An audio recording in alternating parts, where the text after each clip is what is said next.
back again. Here it is. Time to do another live stream. Yes, I'm being incredibly lazy today. If you haven't figured it out, I am doing the easy thing, which is I'm unboxing miniatures, which of course is what I would fall back on when I don't have any energy left, and of course that's exactly what's happened.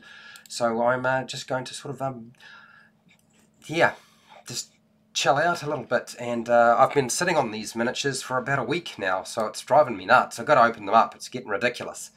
Now, for those of you who realise that these miniatures have been out for some time, I do understand it's not a huge excitement. Rise of the Runelords has been out for a while. Just doing my sound check, make sure it's all good. Okay, seems to be working fine. There we go. You will find the start time down in the description if you want to get past all of my waffle and stuff like that as I build up to this. I'm just giving people time to jump into the room. How's it going? Thrak Watson. Mona checking in. Montana checking in. Montana checking in. Oh gosh. I need to put my glasses on. Where have I put them? Okay. Anyway, you will find the start time down in the description for those of you who want to get past all of this later on once published by YouTube. Normally what I do is I present everything first and then, hi, how's it going, Joe? Then once I've presented everything, I then open it up for questions and answers. I'm not really sure I'm going to do that. What I'm going to probably do is skip back and forth between OBS and YouTube and look at the chat as I go and just get these things open. Okay, let's do it. Let's make it happen. Okay, I've been fiddling around for enough. Hi, welcome to HowtoDandD. My name is Fred Wheeler, and guess what? I'm here to open more miniatures. Yes, it's an unboxing. You know what my opinion of unboxing videos is, and yet I am doing that yet again on HowtoDandD. We're unboxing miniatures, and I said I didn't like doing them. Well, what are you getting at, Fred? Are you saying that you are sort of a bit of a hypocrite? Possibly. It's all about bravery anyway. Dungeons and Dragons. We don't want stupid adventurers. Although it's quite funny sometimes. Alright, so what I'm going to do is open up Rise of the Runelords. I've been sitting on these 4 boxes for about a week now, maybe 2 weeks now. Gosh, it's been a while. Anyway, here we are. What I'm going to do, just to reduce the chance of me injuring myself, is I'm going to actually cut them open first, and then I will open them out so you can see what's inside. On this side here, what have we got here? I've got the Bugbear Hero already as far as I know. I used to have Sione, but she got stolen. The Goblin Commando, I'm pretty sure I've got that one, and I think I might have the Stone Giant Champion as well. Over here we have the Young Red Dragon. I believe I do have, I found it sitting somewhere. I don't know about this is it Sign Spawn? Sign Spawn? Is it a sign? I mean, I don't understand what that's supposed to be, but anyway. The War Chief Rip Nugget. Yes, I've got some of those. I've got a whole bunch of them, actually. And I don't know if I've got a Runelord Kazargoog. You know, I'm pretty sure I don't have that one. Anyway, so that's one box open. I've been told that I'm far too slow with my unboxings and I need to get my act together and move a lot faster. It's not exciting to watch somebody cut the box open and not actually see any miniatures on an unboxing. Yet this is the whole point of unboxings, isn't it? Really, when you're watching an unboxing, the whole point is to drag the video out for as long as possible, maximizing the amount of view time. Okay, I'm cutting as fast as I can. I'm trying not to cut myself. I want to bleed everywhere. Give me a box. Yeah, there we go. All right, cut that box open, and the other side, and we're all good, like so. I think I've done that pretty well. I haven't done too badly. Okay, I'm falling into that. Not doing it fast enough. Oh no, I tore the box. Oh, dilemma. Okay, throw that away. Okay, so these aren't in bubble wrap. I don't understand why. What is this thing? Let's have a look. This is a Malfishniko. It's a big dog with weird ears. Okay, it's a big dog with weird ears. I mean, that's my view of it. You tell me if I'm wrong. I think that's pretty much a fair assessment of it. It's almost a bit like a monkey, but in between maybe a monkey and a... oh, sorry, you don't need to see that in so much. There we go. It's that's the creature. It's not bad. I will use it. I don't know on what, but I will definitely use it at some point. I don't know why these other smaller miniatures are not in bubble wrap. Usually everything's in bubble wrap, right? Come in. Yep. And throw that away. What's this? Oh, let's do a small one. Now this is getting a little bit ridiculous. I don't know if you guys can see this thing, but essentially this is a red cap. Now this red cap is got a red cap. It's so small you will not be able to see the detail on it. There's no point in me coming any closer. But it's holding this enormous scythe. The scythe is larger than it. I don't actually have that many red caps, so I'm quite happy to have this. This is awesome. A bit ridiculous. Kind of reminds me of some of the anime movies, stuff like that. Okay, what else we got here? This is a Denizen of Lang. Lang. So I feel like if it's a Lang Denizen, it almost feels like it's a mummy, but maybe it's not. It's a Denizen of Lang. Is it maybe like a desert folk? It's got lots of wrappings around it. A bit of a dress. Looks like it's either an odd color or it's undead of some kind. It's details. You can just barely make out the eyes on this thing and the details. Although my eyes aren't that great nowadays. Alright, so that's that one. And then what have we got here? This is a Lyri Acnegia. Acnegia? I kind of like this miniature. Its details aren't great, but I don't have a lot of character miniatures, and I feel like this would make a pretty good character miniature. She's got some sort of, I don't know, scrolls, and is that a pen, or I don't know what it is. She's holding some wacky thing. A lot of white garb, cloak, your normal sort of stuff, right, and a little bit of colour, and a bit of cleavage. Of course, we've got to have that in some sort of Dungeons and Dragons character, don't we? Why don't they show the cleavage on the guys? I don't understand that. Alright, so that is that's the box one. Well, let's move on to box number 2. Safety first, absolutely. How's it going, Travis? Righto, what's my next box? Yeah. So open the box, toss that away without tearing it open this time too much. Oh, yet again, things that aren't actually in bubble wrap. What's this? It's got to be an old...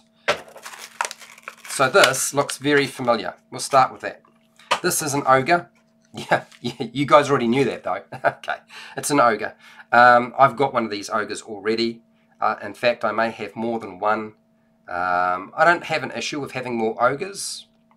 I just feel like it's not as impressive as some of the ogres I've seen in the past. Its belt is covered in little skulls. It's got a big club, and it feels like a underfed ogre who hasn't really had... It's got plenty of detail on the face. The face is awesome. The sculpt is nice. It's just, I don't feel like it's a little undersized.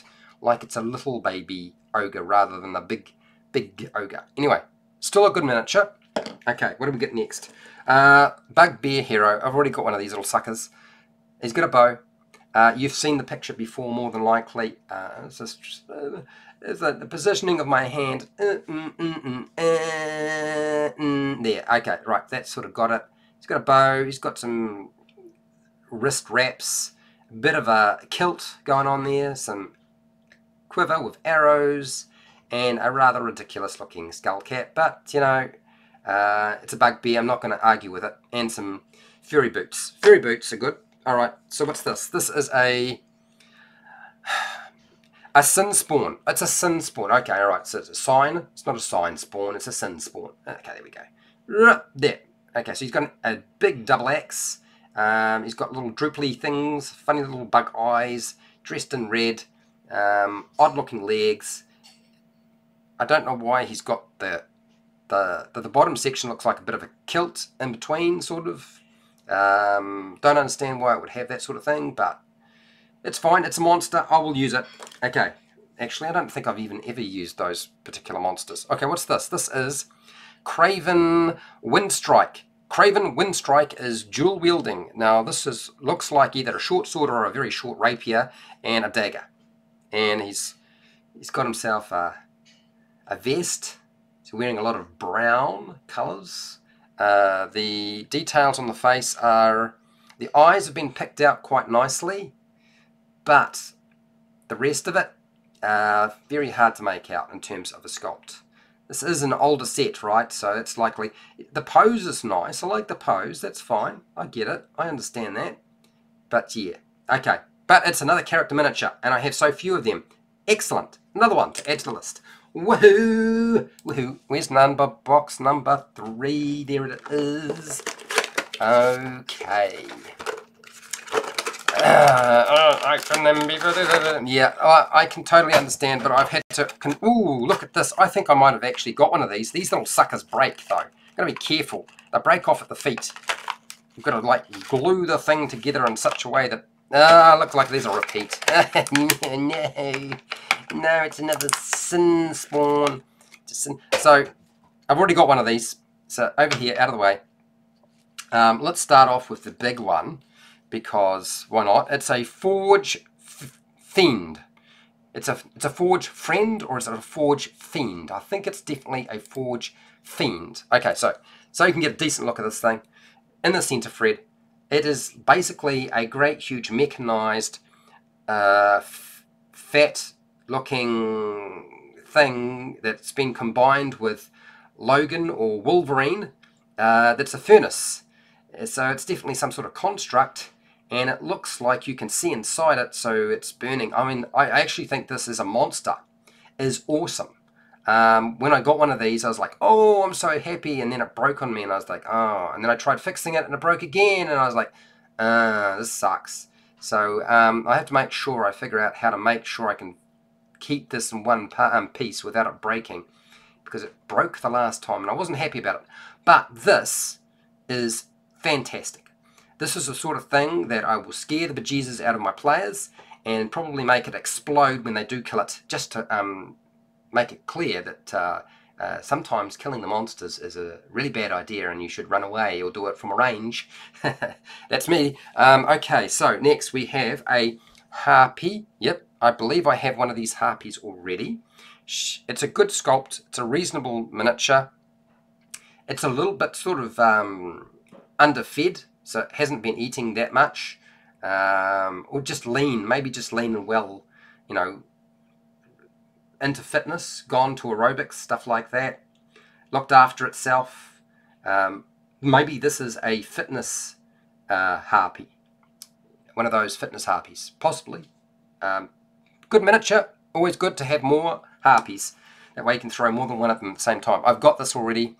This is Voron Ducati, yeah, okay, I believe I have this. This is a tiefling, one of those, with a sword and a shield, all very goldy. Cloak is black and purple, and the face is appalling difficult to pick out. The miniature itself is not bad. I don't know that I have had many players pick this miniature in their games, and I don't think I've even ever used it in my games, which I suppose is a shame. I would probably, if I get enough of them, I'll use them as baddies.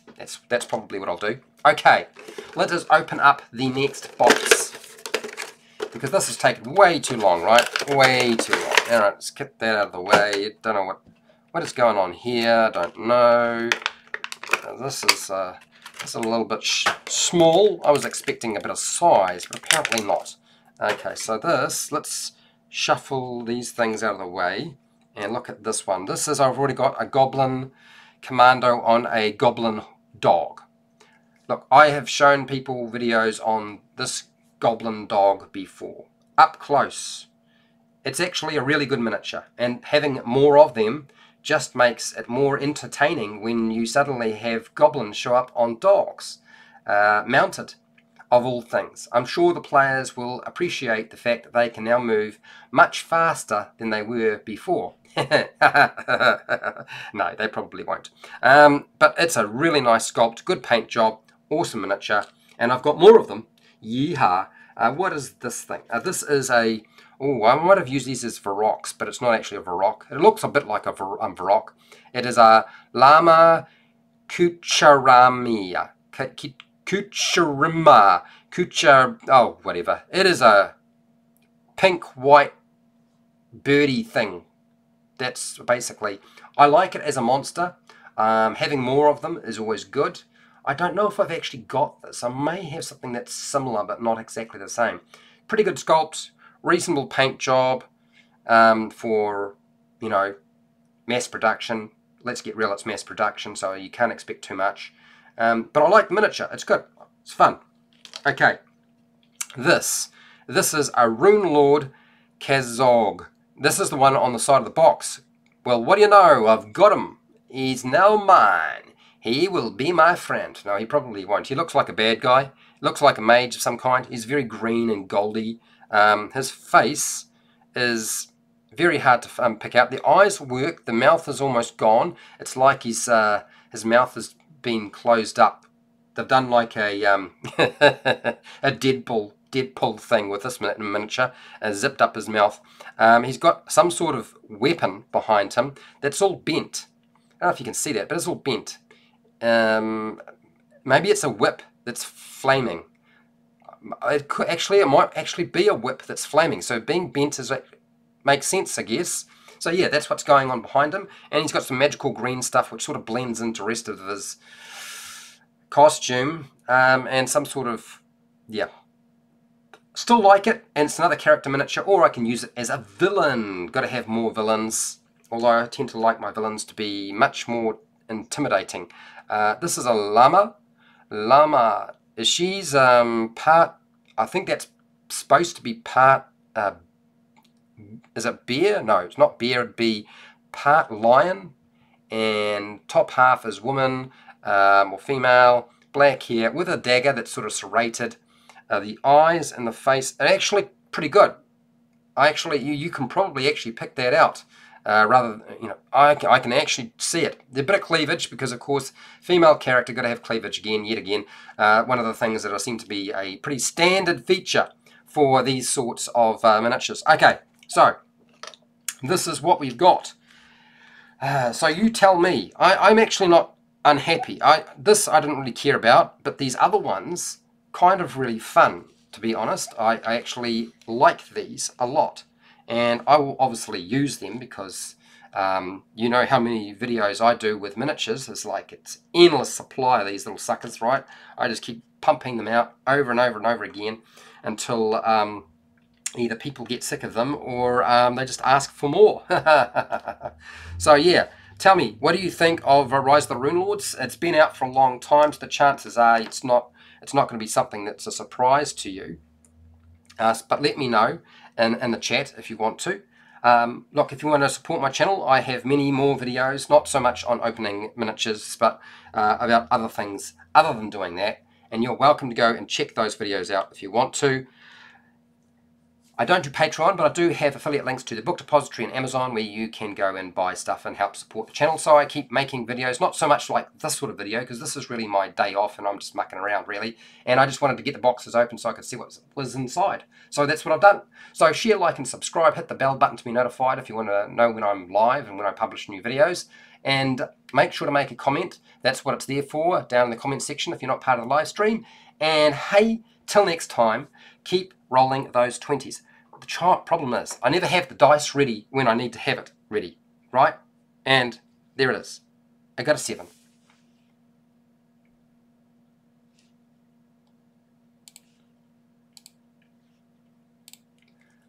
Alright, I'm not gone. This is my day off, so this is a day that I'm going to just take as an opportunity to chat with you guys.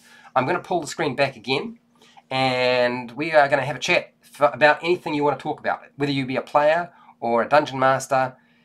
So this is how I usually work, is I usually open it up and I will talk about whatever you want me to talk about. If I can help you in some way, I'm absolutely sweet on doing that, okay? So I am not gone. Everybody assumes that I disappear, but that's not the case. The screen is coming back. I just need to drink some water. You won't see my face because I don't have the camera actually pointed at my face. I have it pointed at the miniatures. Otherwise you wouldn't have seen the miniatures. That would be strange, wouldn't it? Okay. Drink of water time. All right, let's have a look through here. Now, if you have a question, I want you to hit hashtag question or form a question with a question mark, and I will see if I can help out in any way.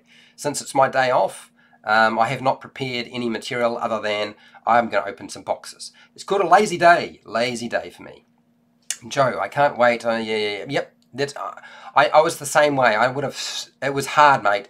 Joe, you have no idea. I've been sitting on those boxes for a long time. I've got more to open up, so I've got to wait.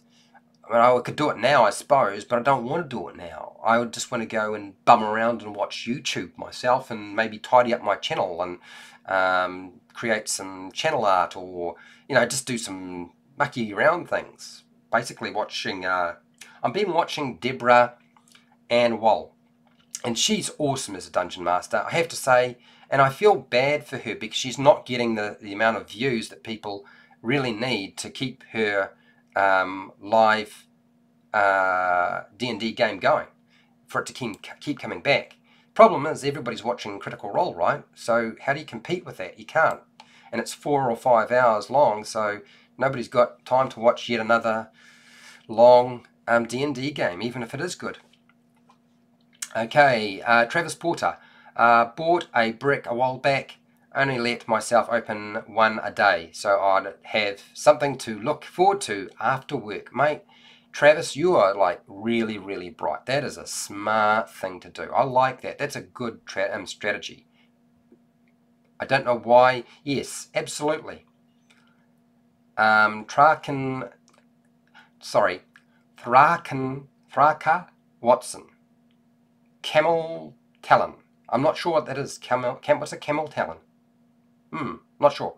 How's it going, Ghost? Very cool channel. I don't know. I feel like I was taking the easy way out today. But if you are happy for it, an anorexic ogre. Mate, that is it. That is it. Ghost, you're onto it. Absolutely. Joe, I don't know if am I a nerd? I suppose I am a nerd. I can't be called a jock anymore because I can barely move around nowadays. There was a time when I was involved in the martial arts and used to jump over things and break things and so forth. And yes, but now it doesn't happen. Oh dear. It's called age. Yes, some style with the kilt. I don't know. Bugbear fashion kilts. Do you really think that bugbears consider kilts a fashion statement? I mean, it's a better kilt than some of the kilts that I've seen on miniatures, but I don't really feel like bugbears are really, well, I am now pigeonholing the bugbear, aren't I? There might be a bugbear out there that is into high fashion and therefore produces these products for other bugbears. So this is just my prejudice, really, that's kicking it in here. Looks like a ex-murderer mind flayer. Where's the ex-murderer mind flayer? Yes, actually, this one hasn't got an axe, and this one does have an axe. I think you're right. Yep, definitely. It does look like, yes, that seems like an. Yep, I'll go with that. I'm pushing things over now. I'm just throwing things around. Thraka Watson. I didn't think I wanted to get into minis, books, and dice. Dice are enough. I told myself unboxing videos are the worst in the best way. You're right. Unboxing videos are the worst type of video on YouTube, and yet people watch them. I'm watching it right up close, just like you. Yes, that's right. There's no cleavage on the guys, Joe, and it's just unfair. I mean, honestly. Fit in with the skulls and shackles. Yeah, I did an unboxing. I think I've got some skulls and shackles. I know I do, actually, because I wanted all of the water-based creatures. The holy hand grenade of anti-rock. I'm not sure what that is. I like the idea. A holy hand grenade. Wasn't that in some sort of movie that came out recently? Was it Player One? Ready Player One had a holy hand grenade. Yeah. Alright, moving along. Let's see. I am not moving fast enough. There must be some people asking questions. A yoga harpy. I hadn't even thought about that. Harpies that do yoga. Brilliant idea, Ghost. You just keeps hanging around there providing all these juicy bits of information. We'll stay with it. Too bad you're getting so many that you already have. Yeah, it is a bit of a bummer, Joe, but you know, it's to be expected. This is the problem with blind boxes, right? That's why everybody is buying the Knowles' Marvelous Miniatures unpainted. Even though they're primed and they're going to paint them, they can see exactly what they're getting. Makes a lot more sense, I guess. Ghost, have you checked out Otherworld Miniatures? They are UK, but they have minis straight out of first edition Monster Manual. No, I haven't. The problem with the UK is shipping from the UK is often even more expensive than it is from the United States of America or Canada. And I'm in New Zealand. Tiny little country at far end or bottom end of the world, so most people will probably charge a fortune in freight because it's so far away. Therefore nothing from overseas is actually very easy for me to get. I have actually made some purchases recently. I am buying some stuff. I think it's cards. I think it's monster cards. And I'm buying from the book depository, and where else was it? I think it's I'm buying some Bard spell cards for one of my friends, because, like an idiot, I picked up the Paladin ones and not the Bard ones and gave him the Paladin cards. Of course, he's never going to use spells for a Paladin because you turn them all into smites, so it doesn't make any sense whatsoever. He needed the Bard spells, like a ninny that I was. He just laughed when it happened, but I felt really bad. Anyway, I'm going to try and correct that problem. Turkey Doom. Yes, Turkey Doom. Yes, we'll go with it. This is Turkey Doom. Should call it Turkey Doom. It's a much easier to pronounce too. What's that, Travis? That's one problem I have with the miniature system. I'd probably spend more on them if I could just buy a full set than extras of the ones I want. Sadly, with the rarity system, some get expensive. They're all, to be fair, Travis, miniatures, full stop, are expensive. There was a day when you could buy them for like 20 cents or 50 cents, and that's just gone now. Now miniatures just cost a fortune, and there's nothing much you can really do about it.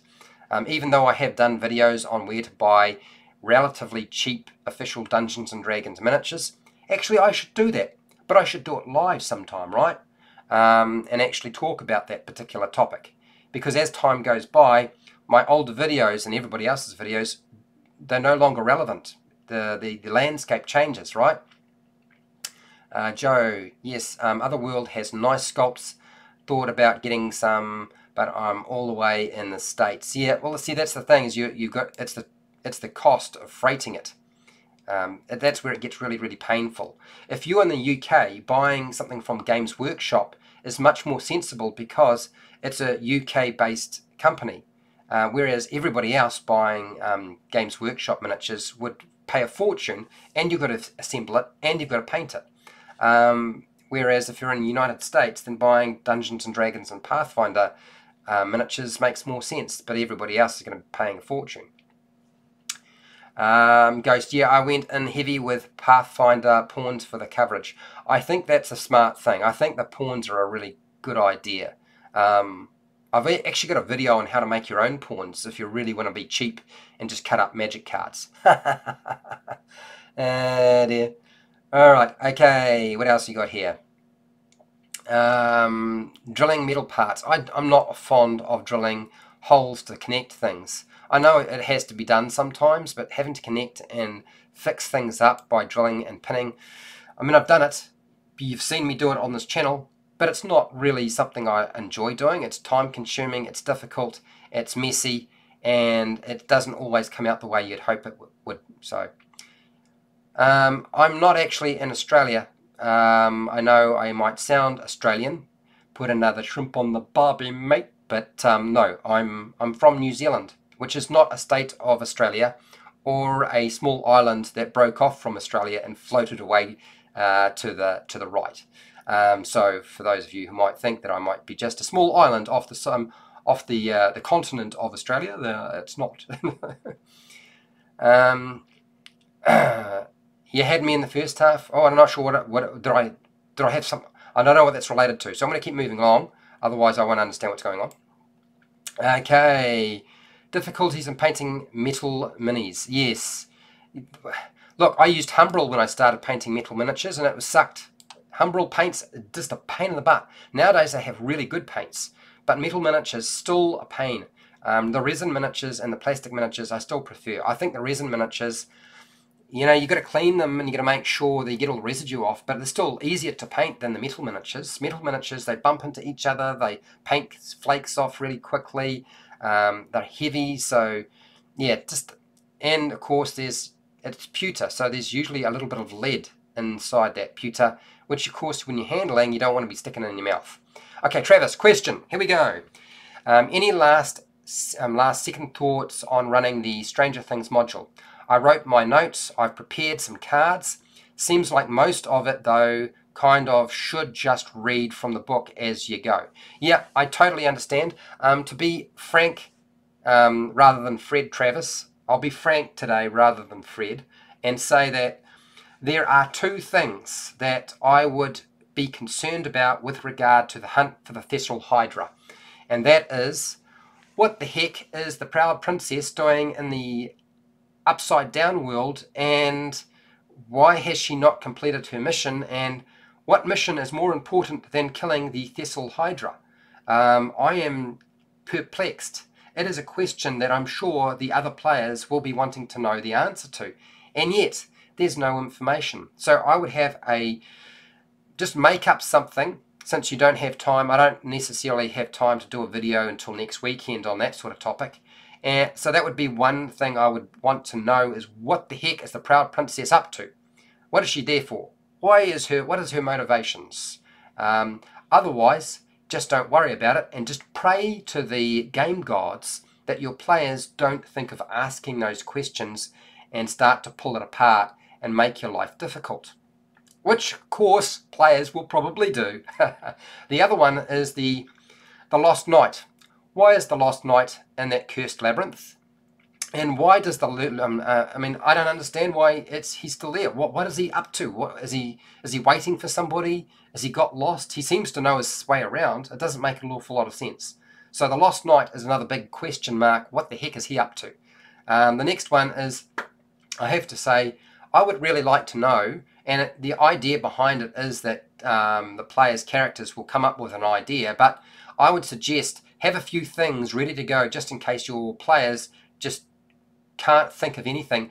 Why are they friends with Sir Tristan? It would be really important to establish why they are friends with Sir Tristan. What was that adventure they went and actually did, or were part of, that they did with Sir Tristan, or did for Sir Tristan? I think the idea is they went adventuring or did some sort of mission or quest with Sir Tristan. So find that out, because that will help pull it all together. Otherwise, honestly, it's going to be a bummer if they're not invested in your adventure. It's a short adventure, so it's not a big deal, but still a complete pain in the butt to sort of sort out. And players are notorious. Sometimes you get players who like jump in and like, I know exactly why I would be adventuring or doing this quest that's really dangerous, which if I ask too much money, basically Sir Tristan's not going to pay me, and all that sort of stuff. And I'm doing it for a friend. So there's got to be a really good reason. I think it has to come down to Sir Tristan in some way saved the lives of the adventurers. So they owe him their lives. I think that has got to be your key for this particular adventure. And the last one is, why does the cursed labyrinth or cursed maze even exist? I don't get it. I still don't know why the upside down world exists. But I think the key questions I've just asked are the ones you want to ask yourself, and just write down a couple of sentences. Don't get carried away like I do and try to write down a whole lot of nonsense. Some of it's not nonsense, some of it's good, I guess. But yeah, that would be my suggestion to you. Okay, Watson, what do we got here? Question: can you do like one slice of your life vlog? Really? You want that? You want a slice of my life vlog? I can, and I don't mind the idea of doing it, but I would do it on my phone, so the sound would not be very good. I would have to put my face up very, very close. But I'm kind of curious as to whether people would really be interested in anything like that. Do you really want to know what my life is like? We all play Dungeons and Dragons to get away from that sort of thing.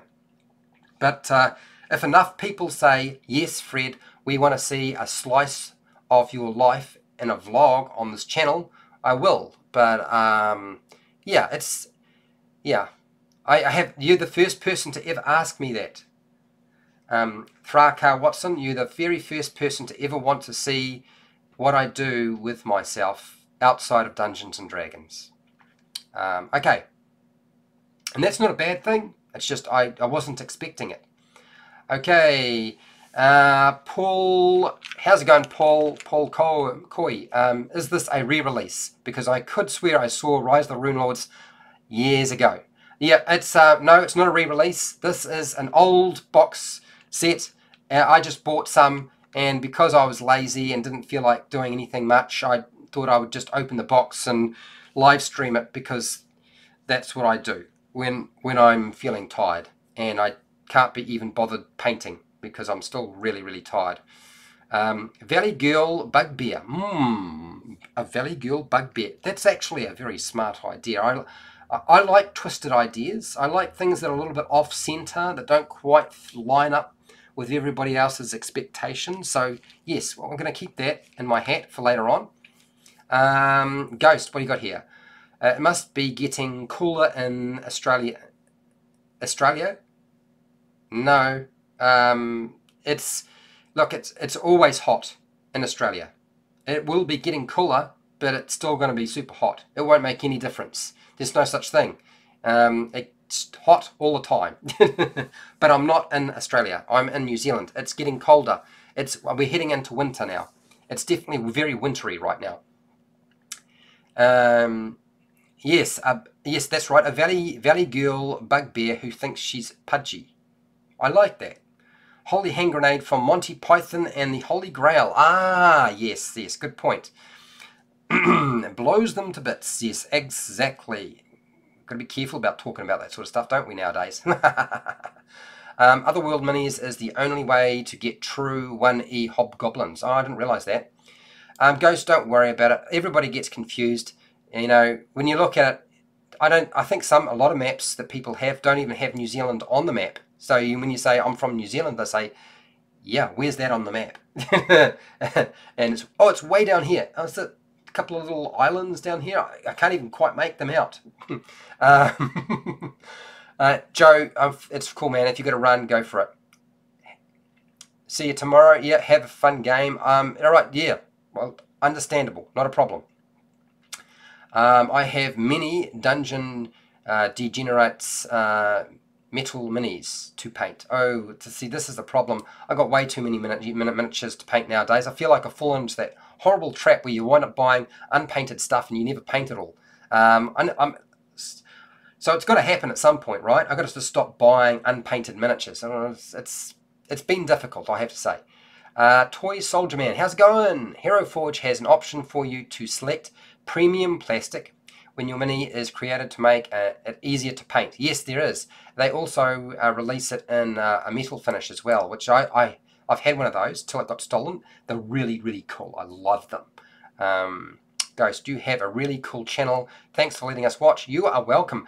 Okay, Toy Soldier Man, here we go. Question, Fred, do you own a 3D printer? No.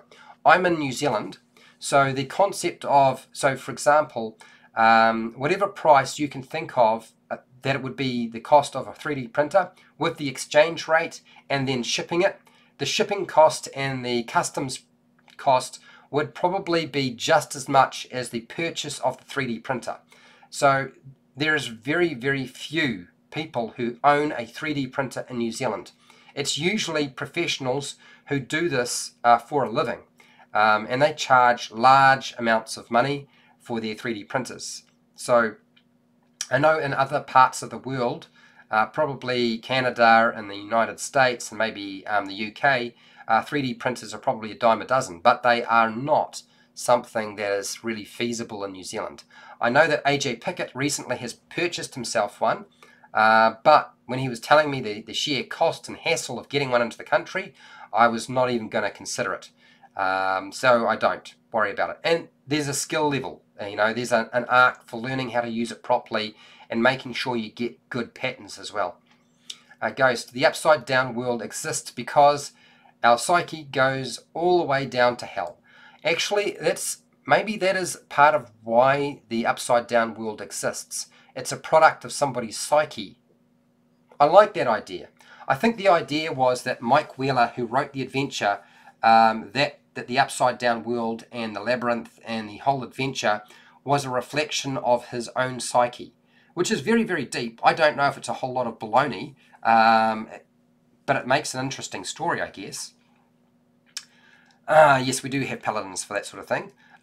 Toy Soldier Man, I'd second a vote for a life blog slice. Really?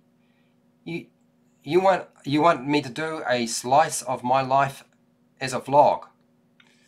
So it would be easy to do. I guess if I get 3 people who say they want to actually see my life as a vlog on my channel, I might do one and see what happens. But it's odd that people would ask for that. I won't be doing it inside because that would be kind of weird. You don't want to be watching me cutting up carrots and stuff like that. But, oh, really, Travis? Oh my gosh. I'm really, okay. Oh well, I guess I got to do a vlog.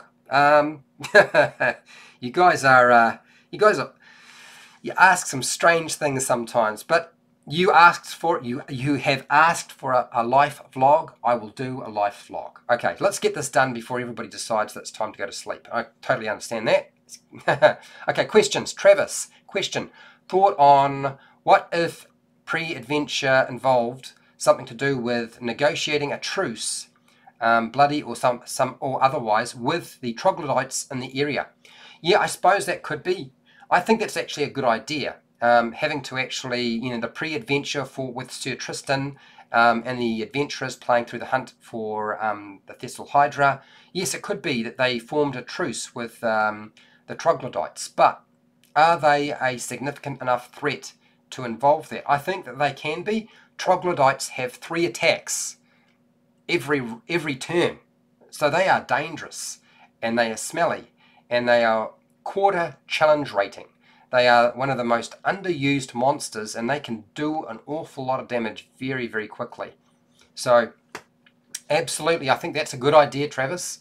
I might steal that idea from you, Travis, when I start doing more videos on the hunt for the Thessal Hydra. I know that a lot of people want me to go back to doing the Lost Mine of Phandelver, and I absolutely will, but I want to get the hunt for the Thessal Hydra out of the way before they release the essential D&D kit, which will have another adventure that returns to Phandalin. And I really feel like that's a really good move on their part. I like the idea of there being more starter sets. Having 3 starter sets is a super idea. Okay, Watson, what do you get here? Question from Watson. It's elementary, Watson. The Grease Monkey's Handbook on Dungeon Masters Guild. Have you seen it? No, I haven't. And yes, I personally would like to see Fred Wheeler in New Zealand. Do Fred's thing. Okay, alright, it's going to happen. We've already agreed to it. You're going to see a vlog. You're only going to get one every once in a while. I'm not going to make it a hugely regular thing, okay? Okay, Travis Porter. I thought once upon a time Fred said he was going to record walkabouts. Yes, I have actually.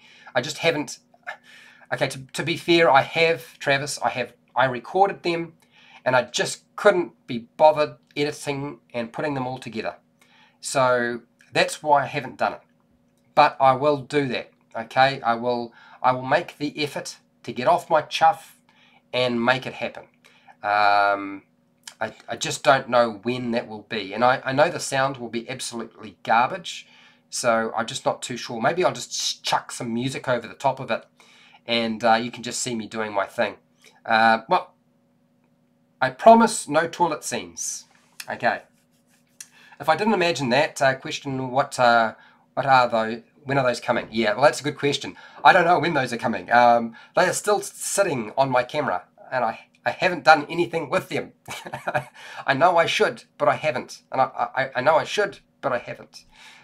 My new job is just so taxing. I just don't have the brain power and energy nowadays to do it.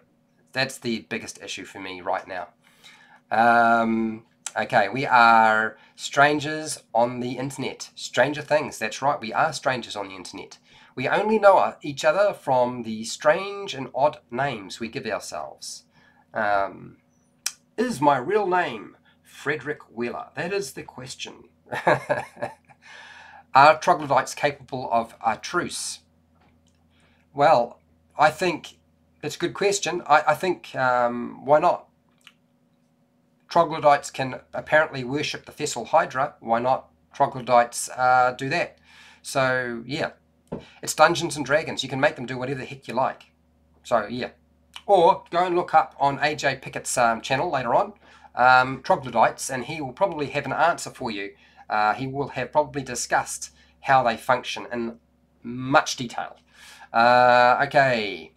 Don't they worship the Turkey of Doom? Yeah. Ooh, I like that idea. Turkey of Doom. Kind of, the Turkey of Doom needs to have like 3 heads and breathe fire. Something like that. Ghost. Hope you cover Ghosts of Saltmarsh. Okay, so I did actually put in, I've made my order from the book depository for the Ghosts of Saltmarsh. And yes, I will cover the book. And yes, I will show you the pages rather than just show you my face, my beautiful face, and talk. Because I know most people don't really give a toss about that sort of thing, and they really want you to just talk about the book as they get to see the book. I know I do. That's exactly what I'm looking for. Nobody does it now. Maybe it's because it takes so long, and because it's so difficult to set up the camera. That would be my guess. I know it's very hard for me to do it. I would imagine for somebody else to actually do it as well is probably a pain. That's why they don't do it. Okay, but I will do it. I will cover. Also, Rick and Morty. Is that Rick and Morty? D&D? That's good. I'll cover that as well. Oh, why not? It's coming. I ordered it. Ghost.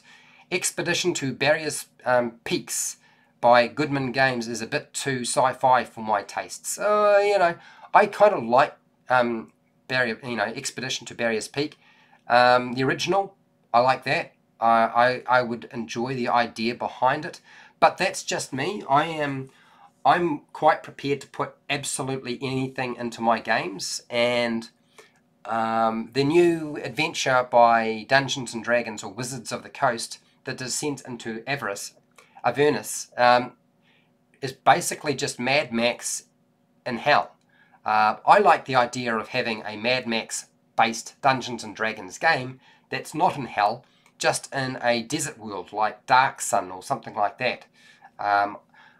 Just because I don't necessarily want to be dealing with demons and devils all the time, I would rather to have the likes of desert-like creatures like the Thai-Kreen, and just a bit more interesting for me. I like the idea of there being a sun that's beating down hard, whereas it doesn't feel quite the same.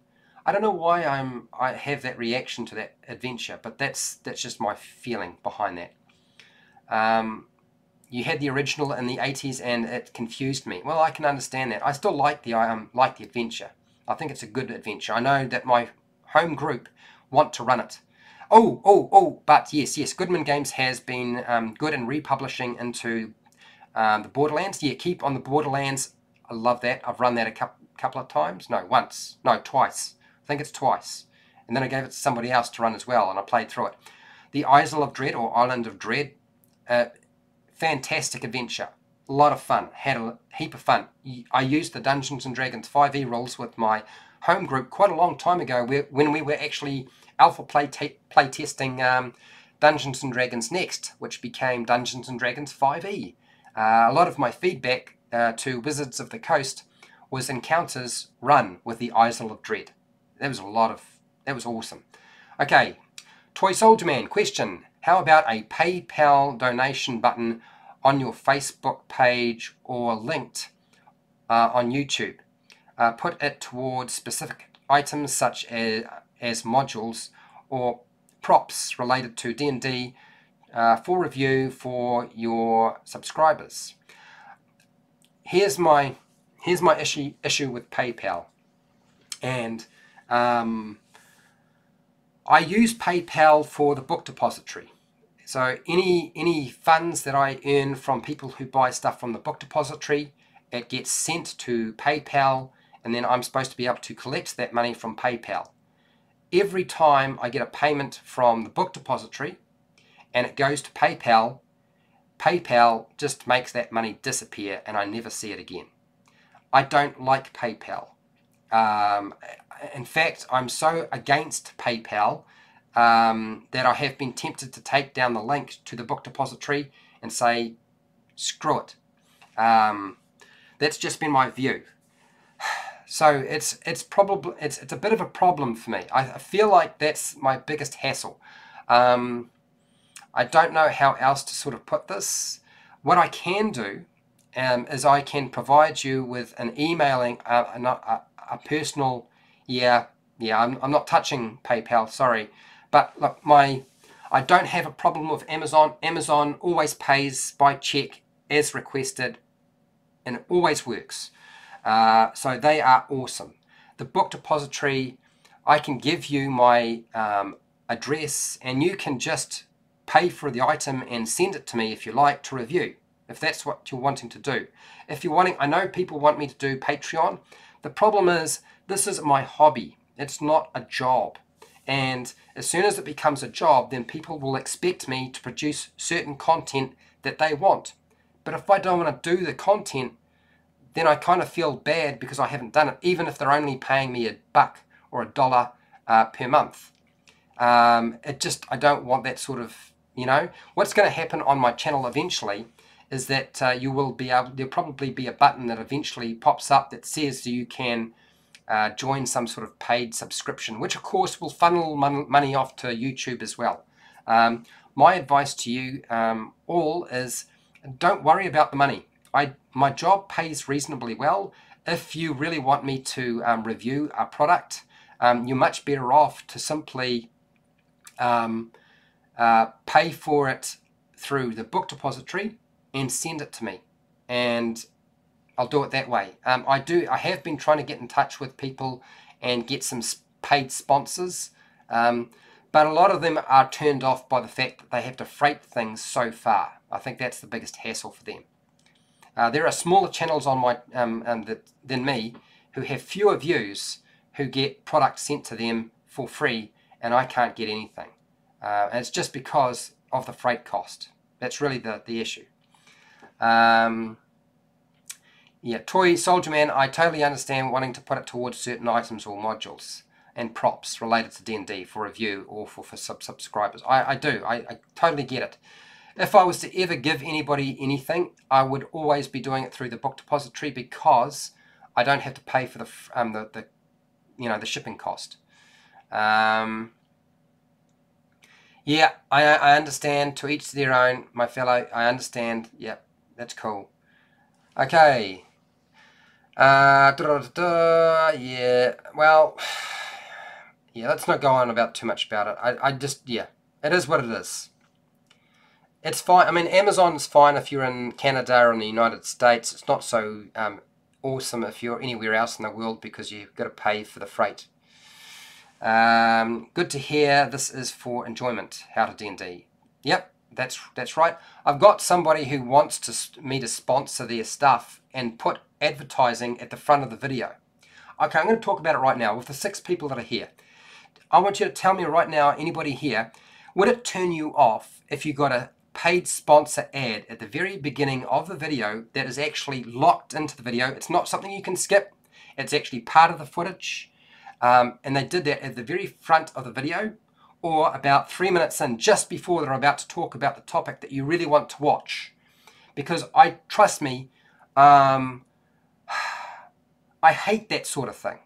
It's why I stopped watching some of the other YouTube channels. They're driving me nuts. In fact, I'm probably going to do some videos taking the piss out of it because it's annoying me so much. And it just makes me feel like the content is just worthless. And they do it on stuff that is just, I know people watch it, but it's boring and I don't want to watch it. I don't want to watch yet another, the worst and the best D&D advice or Dungeon Master advice, the worst and best advice for players. And oh my God, it's just, oh. So if you see those videos on my channel, It's because I'm taking the piss out of it, okay? And it's probably going to happen because I have been scheming with my time. You can see that I'm clearly, I've got issues. All right, Travis. I love that you aren't willing to shill. Yeah, well, yeah. I don't know.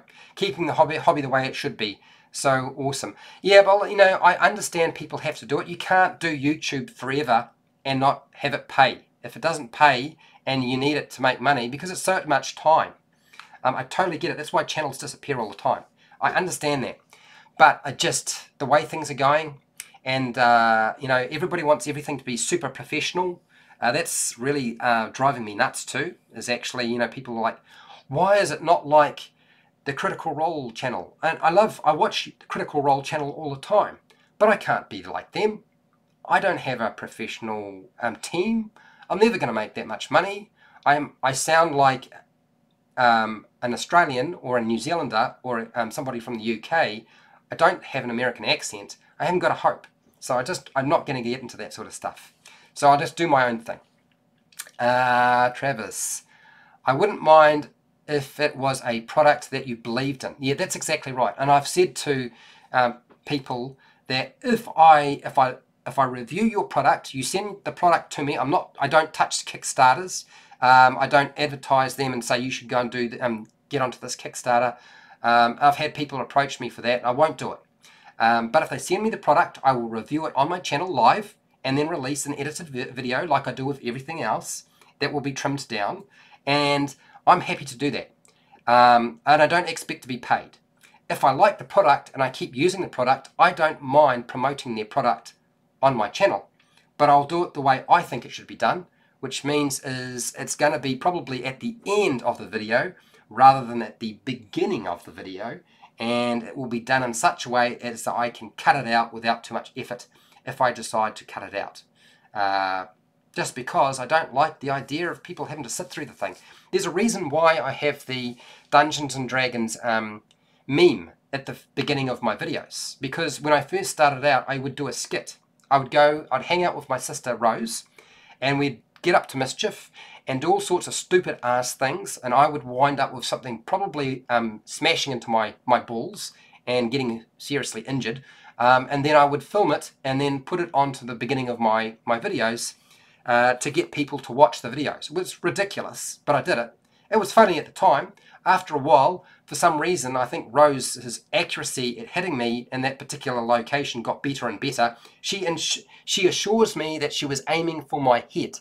And I said, my head is a long way from this location down here. My privates are down here. My head is up here. How is it? And how is throwing the thing at my head any better? So I just can't do those sorts of things. That's why I have the D&D meme. It's a lot easier for me to sort out rather than go through the pain, and I don't get to hang out with Rose very much anymore. Yeah, Rose's accuracy is just phenomenal. I think she's doing it deliberately. Anyway. What do you got here? If it was Pepsi, if it was Pepsi, it's awesome, but not because I like it, but because paid me.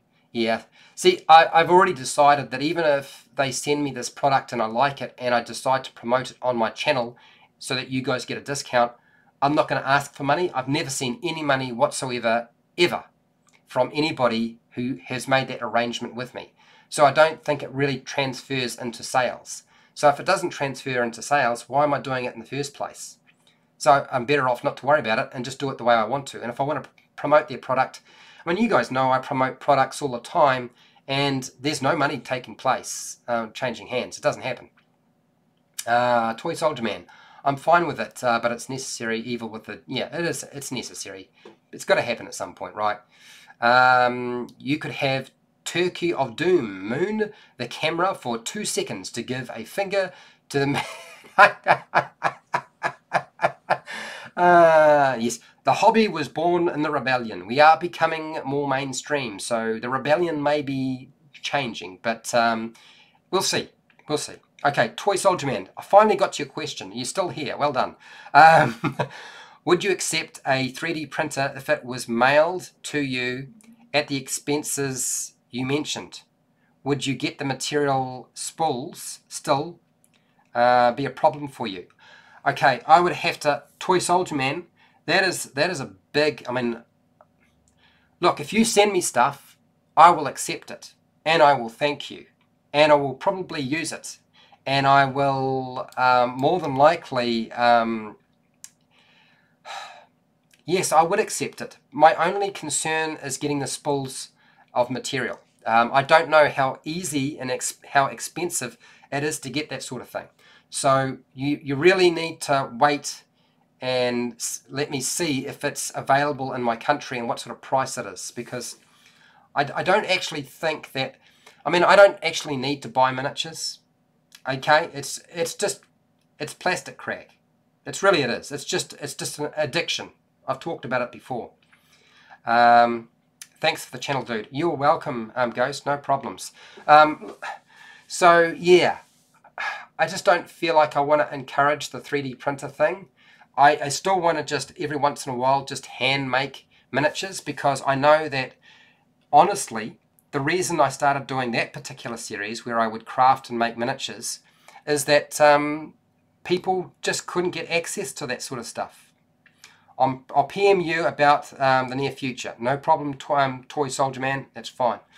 I do appreciate it. But the reason I did it is because, you know, if you're living somewhere in the Ukraine or in Europe, one of those smaller countries, or South America, some places just can't get 3D printers, and they can't get miniatures, and everything's really expensive. And so that's why I want to make stuff or just paint miniatures rather than go through the other rigmarole that we would normally do. That's why those videos and those types of playlists and series exist. Yeah, I think that's where my head's at. Oh, for those of you who really want to make your own miniatures, go and check out the Bard's Craft. He's an awesome channel. He makes his stuff from all sorts of different things. His level of skill is probably a much higher than myself and everybody else, but he does occasionally leave the templates for his work. It is a time-consuming process, but if you like that sort of thing, then go with it, because yeah, the Bard's Craft, I am subscribed to his channel. He does really good work. He probably does not need me to promote him. He probably gets more views than I do. So yeah, but he's still a really, really good channel to watch. I love his stuff. I think it's fantastic. Ghost, that's not a knife. You must get that a lot. Yeah, that's not a knife. You may, ooh, I must, maybe, do I get that a lot? No. Travis, appreciate you, Fred. Thanks for doing the random live stream. You're welcome. I'm going to get out of here. I'm going to go and do something else. I'm going to go and sort out my channel art. It's time to change it. It's time to get a new channel trailer sorted out, stuff like that, and watch lots of YouTube. I'm going to go back and watch Deborah do her DMing. Really like her stuff. It's really good. So have a good night, good day, good afternoon, good morning, whatever the heck it is in your country. Look after yourself, look after your family, look after your friends. Play lots of Dungeons and Dragons, because that's the fun bit. Okay? Play lots of Dungeons and Dragons. And I'll see you later.